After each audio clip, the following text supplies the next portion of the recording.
अस्सलाम वालेकुम जी, मैं मुर्तज़ा डार। आज की वीडियो में हम बात कर रहे हैं फिर एक मरतबा से भारत के बारे में। असल में भारत में हो इतना कुछ रहा है कि भारत का मीडिया वो विद इन भारत रिपोर्ट करता है, लेकिन वो बाहर नहीं जा सकता भारत से। हम यहाँ पर बैठे परेशान ज़रूर होते हैं और ये देखते हैं कि जी ये जो भारत की हठधर्मी है बढ़ती चली जा रही है, लेकिन भारत दुनिया के अंदर सेकुलर हुकूमत होने का, डेमोक्रेटिक स्टेट का जो प्रचार करता है, उसके अंदर क्या चल रहा है कुछ आज फिर उसकी एक स्टोरी की झलक उठाते हैं।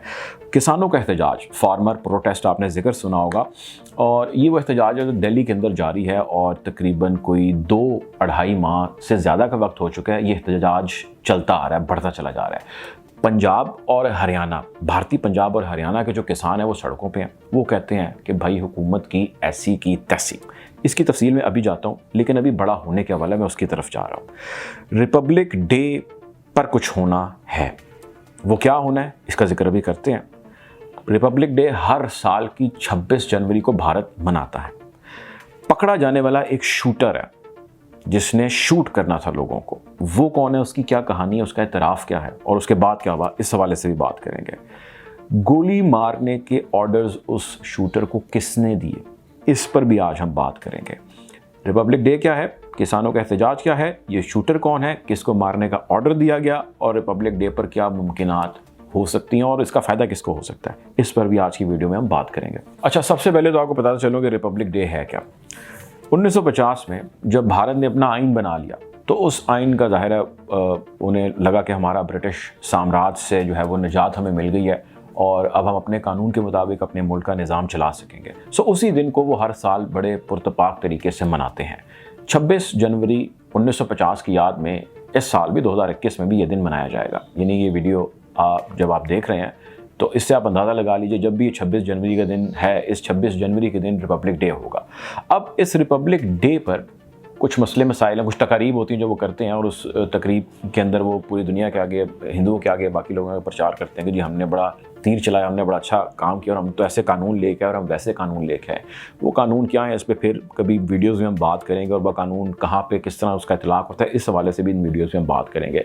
लेकिन अभी हम ये बात करने जा रहे हैं कि भारत के अंदर जो भारतीय किसान मौजूद है, जिनका ज़्यादातर ताल्लुक सिख कम्यूनिटी से है, वो लोग सड़कों पर मौजूद हैं। 2-2.5 माह से ज़्यादा का वक्त हो चुका है। वो किसान प्रोटेस्ट क्यों कर रहे हैं? वो इसलिए प्रोटेस्ट कर रहे हैं कि मोदी सरकार 3 कवानीन ले आए।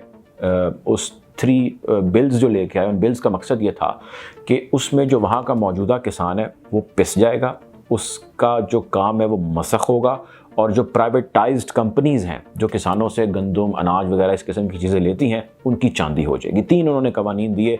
उन 3 कवानीन में जो मिडल मैन था उसका रोल ख़त्म होने जा रहा था। बहरहाल ये एक लीगल मैटर था, लेकिन उनको किसानों ने बिल्कुल ईजी नहीं लिया। उन्होंने धरना दिया।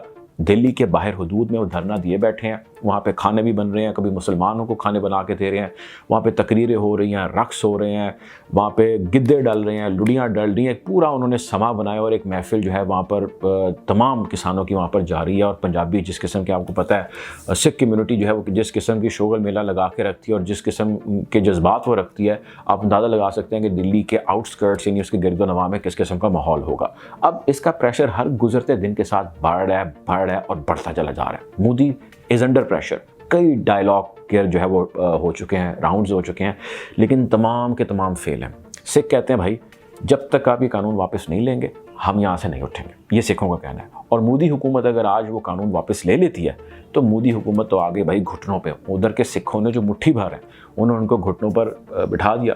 कोई इसको खालिस्तान मूवमेंट का नाम दे रहा है, तो कोई इसको किसी और मुल्क के एजेंडे का नाम दे रहा है। बहरहाल हकीकत यह है कि सिख वहाँ पर मौजूद हैं। अब हुआ क्या, ये जो सारा मामला है, हुआ ये कि इस तकरीब को सिखों ने एज ए प्रोटेस्ट लेकर आगे चलना था। यानी एक तरफ आप कानून का प्रचार कर रहे हैं, रिपब्लिक डे मना रहे हैं कि जी हमने इस दिन ये किया, उसी कानून के अंदर आप ऐसा कानून लेके आ रहे हैं तरमीम करके जिसमें सिखों को यानी फार्मर्स को बेसिकली राइट्स नहीं मिल पा रहे। तो उन्होंने इसको सैबोताज करने के लिए एक ट्रैक्टर रैली का इनेकाद किया और उन्होंने कहा कि जी हम मुल्क भर से जितने ट्रैक्टर हैं, किसान उन ट्रैक्टरों पर बैठेंगे और वो दिल्ली की तरफ लेकर जाएंगे और एक ख़ास लिमिट तय की गई, इस लिमिट के अंदर लेकर जाएंगे।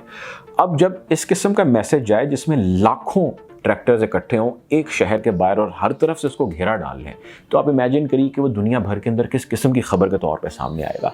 मोदी पे प्रेशर भी बढ़ रहा है, ट्रैक्टर प्रोटेस्ट होने लगा है, और उस दिन होने लगा जिस दिन उनके कानून का जो है वो प्रचार करने का दिन है, खुशी मनाने का दिन है, और उसी दिन उसी कानून के खिलाफ उसी मुल्क के लोग बाहर बरसरे पेकार हैं। तो मोदी इस प्रेशर को कम करने के लिए उन्होंने किया ये कि उन्होंने एक प्लान बनाया, अपनी एजेंसीज को शामिल किया, पुलिस को आगे किया, और उन्होंने 1-2 शूटर यानी जो गोली चला सकते हैं उनको हायर किया, और उन्होंने कहा कि जब ये तकरीब हो रही होगी तो तुमने वहाँ पे जाकर एक फसाद डालना है, एक बलवा करना है।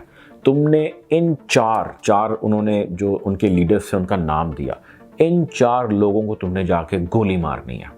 यकीनन जब वो गोली मारेगा तो वहाँ पे फसाद डलेगा, और मुमकिन है उसके फ़ौरन बाद उसको भी मार दिया जाए सबूत मिटाने के लिए कि किसने उसको ऑर्डर दिए। उसकी बदकिस्मती कह लीजिए, भारतीय सरकार की बदकिस्मती, मोदी की बदकिस्मती कह लीजिए, और सिखों की या प्रोटेस्टर्स की खुशकिस्मती कह लीजिए कि वो बंदा सिख जो लीडर्स थे, जो वहाँ के जितने जवान फिर रहे थे, सिखों ने पकड़ लिया। वो वहीं कहीं नाकाबंदी कर रहा था, रैकी कर रहा था, कहाँ पे क्या कैसे होता है उसको पकड़ लिया, और पकड़ के उन्होंने उससे सब कुछ मार पीट के थोड़ा बहुत उससे उगलवा लिया। उगलवाने के बाद उन्होंने कहा जी हम इसको मीडिया के आगे पेश करेंगे। उन्होंने मीडिया के आगे पेश किया। आप पहले सुने कि वो एडमिट क्या कर रहा है और उसको क्या कहा गया। पहले हम शूट करेंगे, पहले रोकने की कोशिश करेंगे, अगर ये बाई चांस नहीं रुकते तो इन पे शूट होने का ऑर्डर है। जो हमारी टीम होगी वो पीछे से शूट करेंगे। उनको पुलिस वालों को ये लगेगा कि दिल्ली में किसान लोगों ने ये चलाया है। ये आपने सुना कि जो वो एडमिट कर रहा है, ये वो शूटर है जो पकड़ा गया, और इसका आपके सामने जो एडमिशन है वो इस चीज़ का एतराफ़ है कि अब जो पॉलिसी मेकर्स हैं भारतीय सिक्योरिटी के, और जो बड़े अपने आप को समझते हैं कि जी हमसे कोई तगड़ा है नहीं, वो किस तरह एक्सपोज होते चले जा रहे हैं। इन्होंने इसको पुलिस के हवाले कर दिया। बहरहाल पुलिस ने उसके बाद उसको बहुत मारा कि तुमने ये जाके जो बात की है क्यों तुमने की। खैर किस्सा मुख्तसर ये कि ये वो शूटर था जिसने जाके किलिंग करनी थी, और इस सारे प्रोटेस्ट के ऊपर जो है वो बंदे मारे जाने थे। जो रिपब्लिक डे है वो ख़राब किए जाना मकसूद था, और उसकी आड़ में फोर्स ने यहाँ पर धावा बोलना था और इन प्रोटेस्टर्स को मारना था, यहाँ से उठाना था और भगा देना था। ये वो पॉलिसीज़ हैं, ये वो हरकतें हैं जो मोदी सरकार विद इन इंडिया कर रही है, और उसके विद इन इंडिया इन हरकतों के करने से कोई बाहर के लोग नहीं, इंडियंस खुद प्रोटेस्ट कर रहे हैं, फार्मर्स खुद प्रोटेस्ट कर रहे हैं। इंडिया में और क्या चल रहा है और क्या होगा, इस हवाले से हम आने वाली वीडियोज़ में आपको अपडेट करते रहेंगे। अब तक के लिए इतना ही। अल्लाह हाफ़िज़।